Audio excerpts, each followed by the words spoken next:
With you, I can't be sad with you. Just take my hand and fly up through the dreams where the skies are so clear. With you, I wanna stay with you.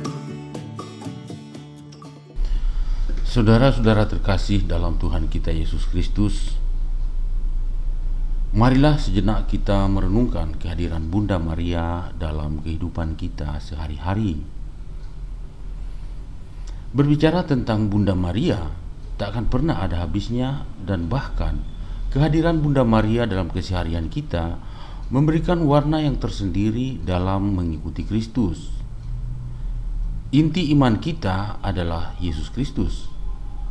Tetapi kita tidak bisa memisahkan Bunda Maria dan putranya Yesus. Dan sebagai salah satu tanda penghormatan kita baginya adalah dengan memberikan gelar. Bunda Maria memiliki begitu banyak gelar. Sebagai Bunda Perantara, sebagai Bunda Segala Rahmat, Bunda Penolong Abadi, Bunda Allah, Ratu Rosario, dan banyak lagi. Semua gelar Bunda Maria itu juga tidaklah berdiri sendiri, karena selalu saja ada latar belakang campur tangan Allah di dalamnya dan selalu berujung pada keselamatan umatnya. Bunda Maria memiliki peran yang luar biasa dalam karya keselamatan. Ia adalah manusia yang menjadi teladan bagi kita semua, sebagai contoh iman yang sejati. Ketaatannya terhadap kehendak Allah dengan mengatakan ya menjadi contoh bagaimana menjawab panggilan Allah.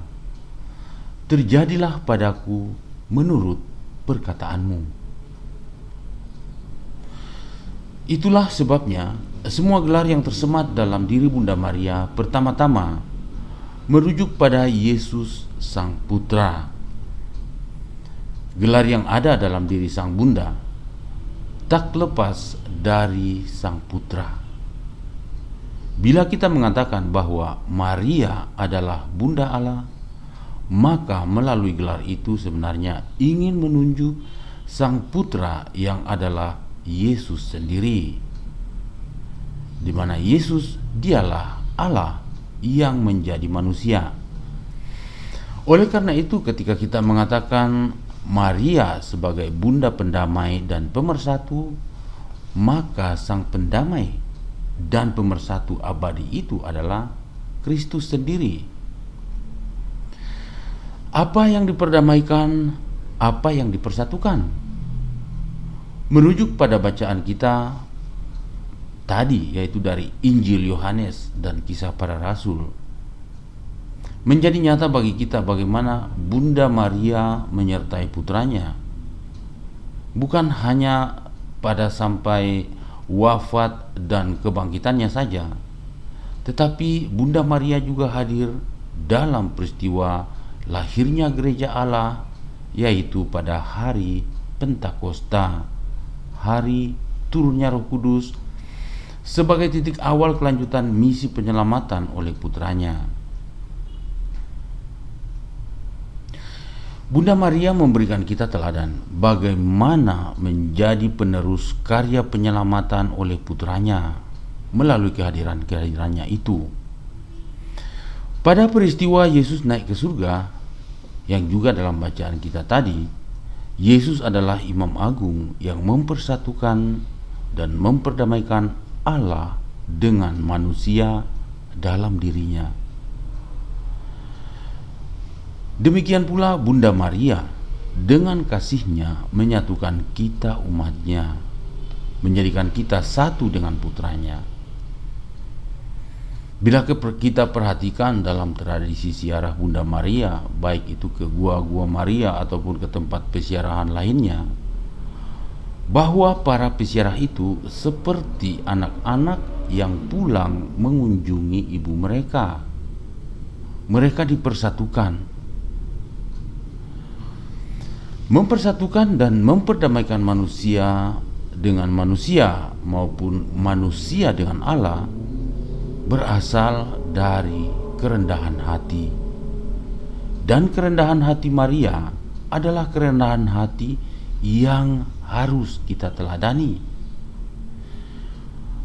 Kita bisa melihat kerendahan hati dalam diri Maria melalui gambar-gambarnya. Kita lihat dari wajah yang damai dan rendah hati. Begitu pula bila kita menemukan statuta atau patung Bunda Maria, suatu bentuk kerendahan hati yang penuh dengan pengharapan, penuh dengan kerahiman, jauh dari kekerasan dan kebohongan. Dengan merasakan sentuhan kasih Bunda Maria, menghayati kerendahan hati Bunda Maria, kita diajarkan untuk saling menghormati, untuk mewujudkan kedamaian bagi kita. Damai yang bukan hanya dalam bentuk ekspresi hubungan kita dengan sesama, tetapi di atas segalanya damai dalam hati kita masing-masing. Semoga kita pun senantiasa mengikuti teladan Bunda Maria yang rendah hati dan taat dalam melanjutkan karya penyelamatan dunia oleh putranya Yesus Kristus, menjadi pembawa harapan keselamatan tanpa mengandalkan kebohongan. Maka dengan demikian kita pun menjadi pembawa damai dan persatuan dalam kehidupan kita sehari-hari. Amin. Ratu Rosari, Ratu tersuci, kami anak-Mu berpada memuji, nyanyian pujian pada pengharapan, lindungi kami Maria, lindungi